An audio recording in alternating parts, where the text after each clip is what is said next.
to me, the way I think of sovereignty is having the right to direct my life as I see fit in a way that leads me to my own ends.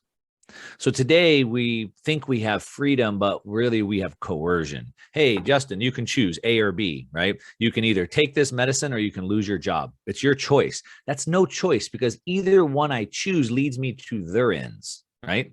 That's not the same as liberty. Liberty is freedom of coercion. I can direct my life as I see fit.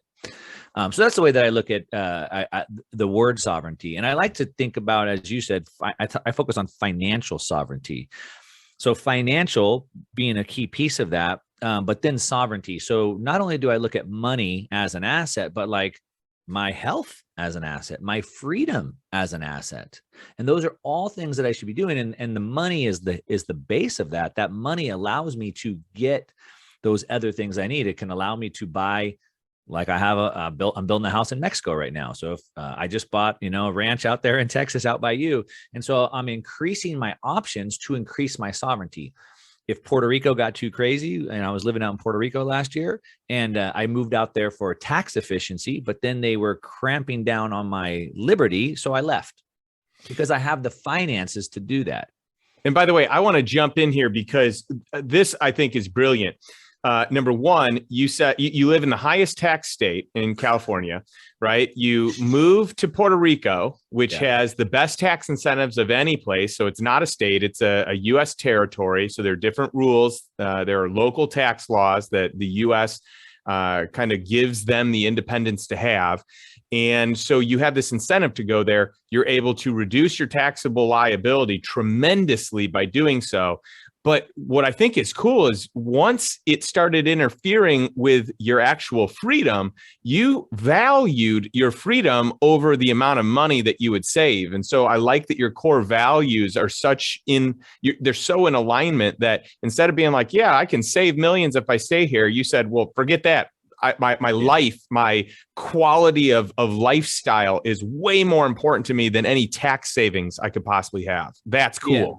I think that's a key piece that you hit on. And for a lot of people that maybe want to dig that out a little bit, the core values that you talked about. When I was trying to come back from the dead after 2008, I spent like a decade in like personal development, digging into all these like personal development and discipline and all these things. And one, I read, a dozen books on goal setting. How do I make a big goal and how do I accomplish it and all these things? And all these books, most of the books would talk about in the beginning, the first chapter would be on what are your values, your core values.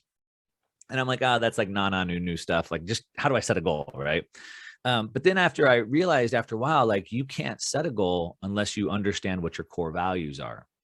And so I had to go back and do that. And it's been my guiding light from here on. And the reason why that's important is like freedom is my number one goal.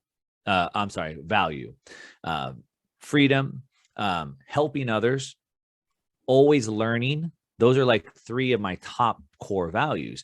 And so then once I've established those, I can't I can't establish a goal or do anything that would violate those. So for example, I've had many times people have offered me jobs, good paying jobs, and in times when I probably needed those jobs.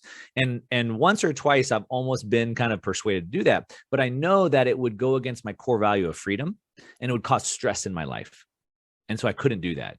And so people make bad decisions because they haven't identified that litmus test of value. So that's a good piece to talk about. But also the other thing is that I think life is always out of balance at different times. And so, yeah, I moved to Puerto Rico to optimize for tax efficiency. Moving from the most tax, the most tax heavy state, as you said, in California, over half of my income goes away.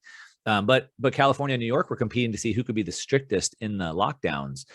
So California was super locked down. Puerto Rico was wide open. My kids couldn't go to school. And so we thought, let's just go to Puerto Rico. And it was awesome. And it was amazing. And we went from over half my income to less than 4% of my income going to taxes, which is amazing. Wow.